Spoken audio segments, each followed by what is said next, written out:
صباح الفل يا جماعة. سارة خليفة اتمسكت وقالوا عنها المتهمين اللي اتمسكوا معاها ان هي زعيمة العصابة، وان اتمسكت مخدرات كتيرة جدا في شقة في مدينة نصر وشقة في مدينة السلام. بسم الله ما شاء الله عليها، عاملة لنا مصنع لتصنيع المخدرات في مصر. انتوا بتشوفوا الشباب اللي ماشي بيتطوح في الشارع، وحاجه اسمها شابو، وحاجه اسمها مش عارفه ايه، وانواع مختلفه. بسم الله ما شاء الله عليها، مجتهده جدا ان عملت اكتر من نوع علشان ايه؟ ترضي جميع الامزجه في مصر. سارة خليفه معهاش ابتدائيه، واشتغلت في 4 قنوات فضائيه من اكبر القنوات الفضائيه اللي موجوده داخل وخارج مصر، يعني بفلوسها بصراحه. يعني دلوقتي الشهاده مش مهمه، اهم حاجه التجاره والربح، وبعدين يعني تطلع اللي انت عايزه، مفيش مشاكل خالص.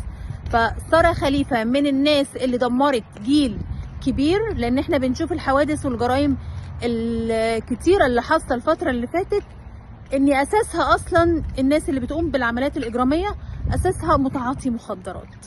فلازم محاكمه عاجله. طبعا انكرت في تحقيقات ان هي تعرف الناس المتهمين اصلا، وقالت لك دول ناس اصلا يكرهوا النجاح وعايزين ينتقموا مني. صباح الخير.